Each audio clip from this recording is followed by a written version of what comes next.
Hey, this is Brandon. Today I'm going to talk to you guys about how to make a typography image in Photoshop CS6. Now I'm just going to warn you, I'm not going to really get into the nitty-gritty on this one, but if you would like to know about that, I have done a tutorial on really the nitty-gritty stuff, and I'll put the link just right about there. Click on that, and that should help you. But anyways, so with my previous one, I just put the text on and called it good, which was hard. But on this one, I really wanted to alter some of the color on the image because when you don't, the color doesn't pop as much as darker just because it's a black background, which is what you want. But I just really wanted the color to pop more. So I used a lot of the brightness and hue saturation settings and vibrance to really just pop the color. I'll show you what it looks like without all of that. Yeah, so as you can see, it's just darker, and this is what it would look like if I did nothing. So I didn't like that. So I increased the hue and saturation. Well, I decreased it actually for the background itself because okay, so I have two pictures. They're the same picture of Captain America, but I cropped out Captain America in this one so that it would just affect the background. Then I put this one behind it so that it wouldn't affect this one's background, but all you'd see is Captain America, so it would affect that. I know that probably sounds really confusing, but hopefully it makes sense. So these ones make the background darker because these brighten everything. That hopefully makes more sense. I'm sorry if it doesn't. But anyways, I kind of messed around more. Like I don't think I liked that one. It makes it look too just 80s. So anyways, that's what I did. It just pops the color more, makes it more exciting. But anyways, my motivation behind this, I don't know. I won the typography category for Imagine last year, and that was pretty cool. So I decided I'd do it again, and I chose Captain America because he's cool. I like the Avengers. I'm a Marvel nerd, so yeah, that's why I chose this image. And also, there's not a whole lot of creases too much in the clothing, but there's the outlines, which really helps with knowing where to put your text and just placement in general. So that's always good. And just when you're first starting, don't choose a super hard image. I did that when I first started, and it's good. I mean, I won Imagine, but it could have been better. So yeah, like I would not choose this if I were just starting, but I'm not. So haha. Like the star on his chest was super hard to make look good, but I think I did okay. But anyways, so you'll notice probably that I used a lot finer text on his chest area and face than I did like on his core or legs. And that's because on his face, obviously the eyes are they involve a lot more detail in nose and mouth than, any other part of the body basically.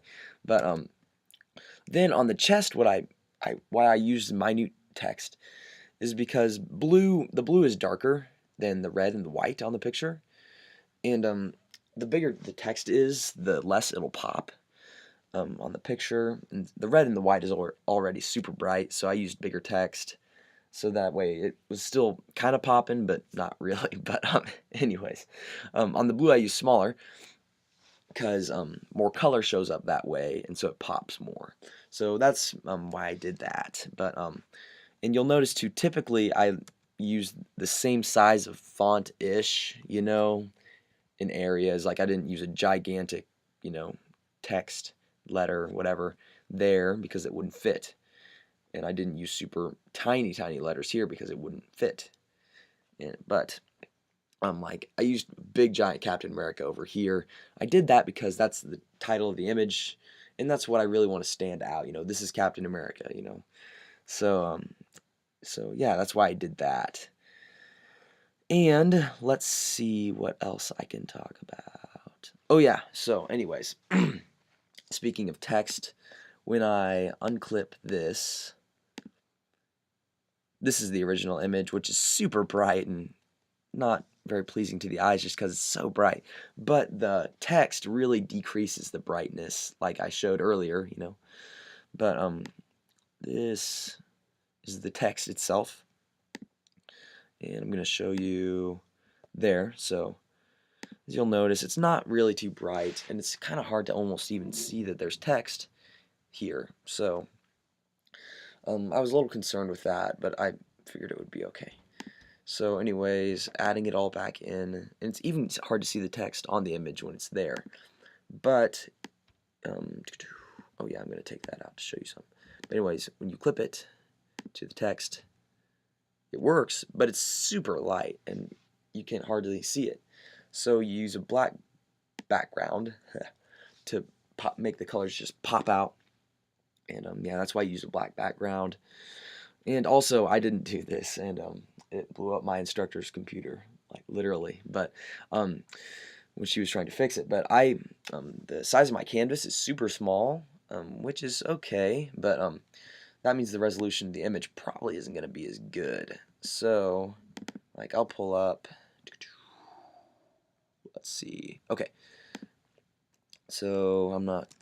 So this is the blown up image of it. If it'll load. There we go. Wait, no, never mind. This is the not blown up image. So you'll notice that's pretty grainy and just kind of fuzzy.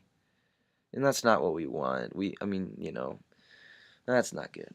So get out of that. See if I can find. Here it is.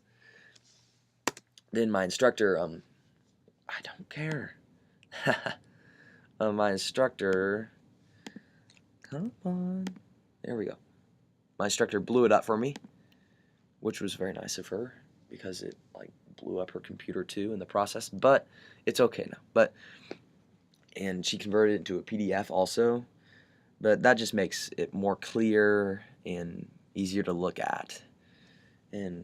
But yeah, so you want to have the canvas size really big, just so the text is clear, and so yeah, you can have it be a bigger picture and still have everything look really crisp and clean. And but yeah, I didn't really get too much into text placement today because I didn't want to bore you to death. But if you do want to get into that, I left the link earlier, and I'll probably leave a link in the comments too. But yeah, thanks for watching. I really enjoyed this project, and obviously by the end I was getting very tired of it just because it took forever. And yeah, we had 4 weeks to work on this, and I literally probably spent 80 to 90% of the work outside of class. It's not that I wasn't working in class either. It's just this takes forever. So I'm playing for a lot of time if you're going to do this, but it's a lot of fun, especially your end result. It is great just to see all that work just come into one picture. So yeah, again, thanks for watching.